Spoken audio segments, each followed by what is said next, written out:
Welcome back to the second hour of Focal Point on AFR Talk. I am Brian Fisher, your congenial, convivial, and amiable host. The program is Focal Point.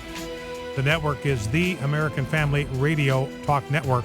Talking over the first hour about the right-to-work law that's just been passed in Michigan, soon to be signed into law by Governor Rick Snyder there. A number of aspects of that. One is the fact that Republicans are in control of both chambers in the legislature in Michigan and the governor's mansion, as they are in 27, I believe, different states. This is tremendously good news, tremendously encouraging news. Everybody's focusing on what happened at the presidential level and forgetting that at the state level, overwhelmingly, voters sent conservatives to their state houses. 30 governors are Republicans and 27 legislatures now one-party control. If the states truly were the laboratory of democracy, they were laboratories of democracy. They were intended to be by the founders. If we had less government involvement from the central government, less federal intrusion, we could really see some of these ideas tested out. So we were talking about the right-to-work legislation. Again, as I made it very clear, I am not anti-union. I am pro-worker, and I am pro-choice. The reason I am pro-choice when it comes to joining a union is because of what we learned by looking at the facts about the benefits of right-to-work states.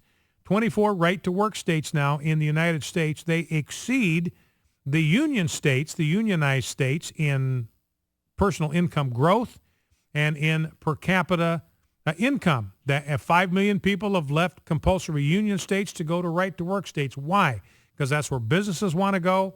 That's where the jobs are. That's where the growth in personal income is. So this is about being pro-worker. I'm not.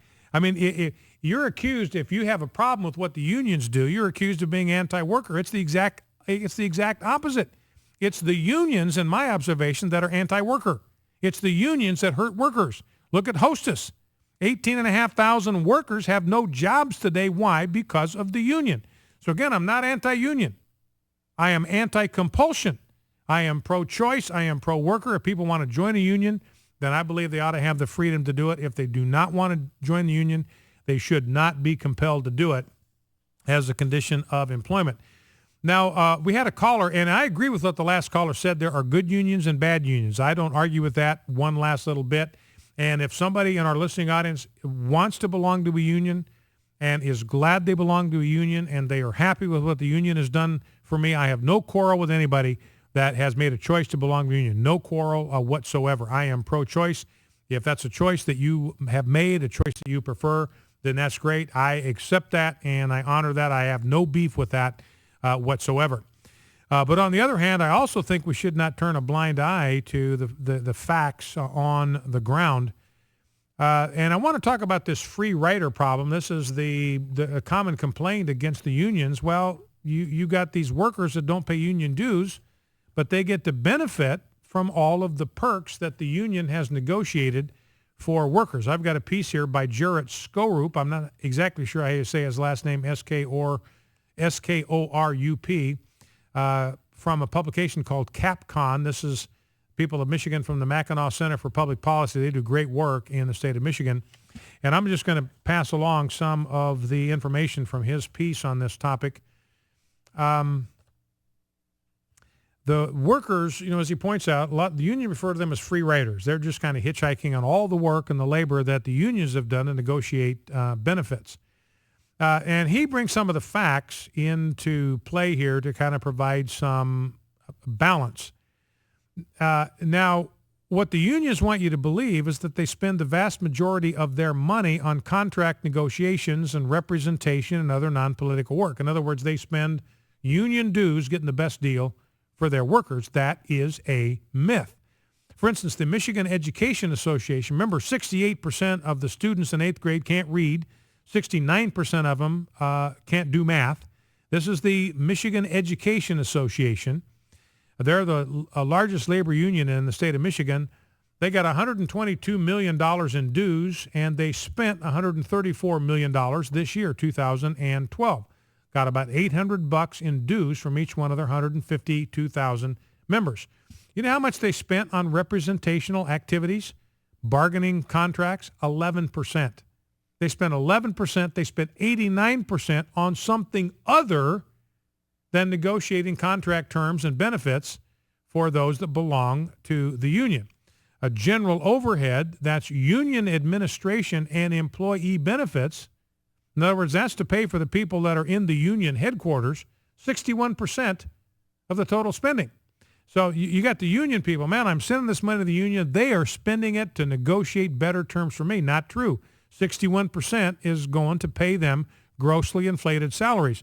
I couldn't find a story on the break, but with the Hostess, for instance, the union that broke that company and it sent it out of business, I forget how many people they had in union headquarters making over $100,000 a year, up to almost $300,000 a year. It was a big list. I forget. I counted up and I can't remember, so I'm not gonna make a guess. But it was a couple of pages of names and their salary levels. I mean, it's right there in the books. Everybody can get the information.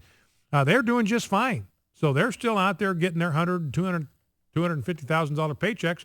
Meanwhile, the so-called free riders that the unions are complaining about, they're out of work alongside the union workers at Hostess. They're also out of work as well.